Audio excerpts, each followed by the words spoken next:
Ready start.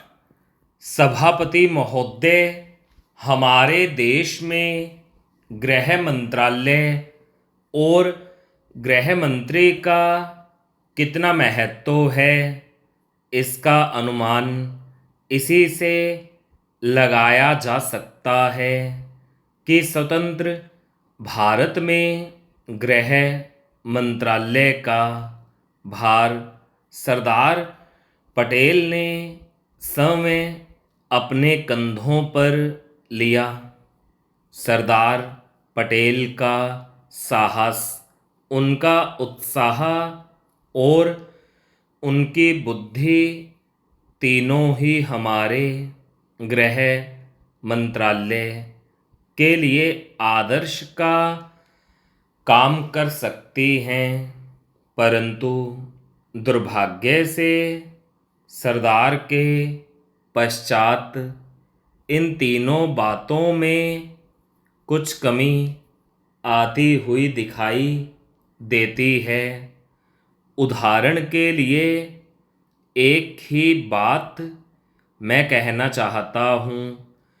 1962 में जब हमारे देश पर चीन का हमला हुआ तो 14 नवंबर 1962 को हम सबने इसी सदन में खड़े होकर एक प्रस्ताव पास किया था, जिसके शब्द थे, भारत की भूमि जब तक हम शत्रु से स्वतंत्र नहीं करा लेते तब तक हमारा यह संघर्ष बराबर जारी रहेगा, भले ही वह कितना ही लंबा क्यों न हो।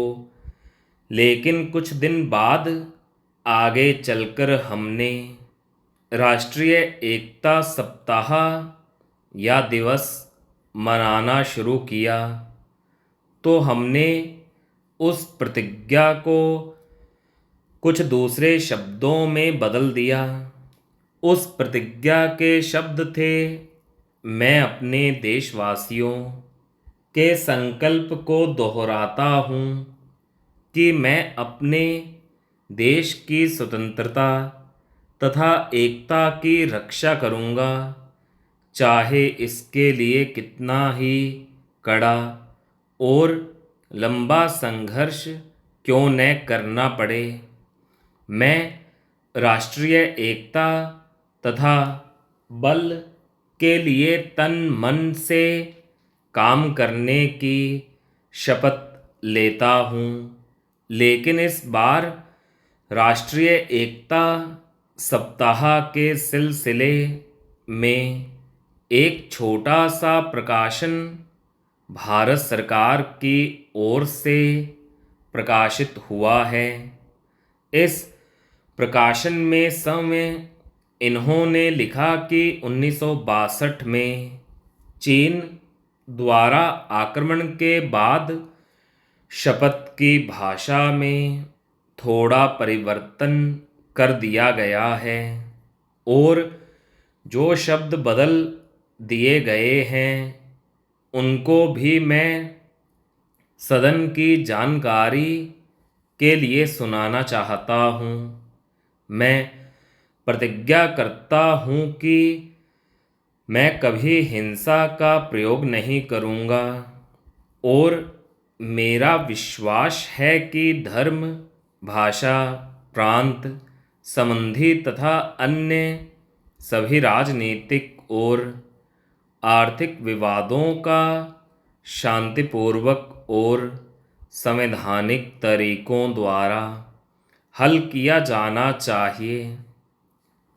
अब मैं आपके माध्यम से जानना चाहता हूँ कि 1962 में संसद ने जो निर्णय किया था, क्या भारत सरकार अपने उस निर्णय से हट रही है?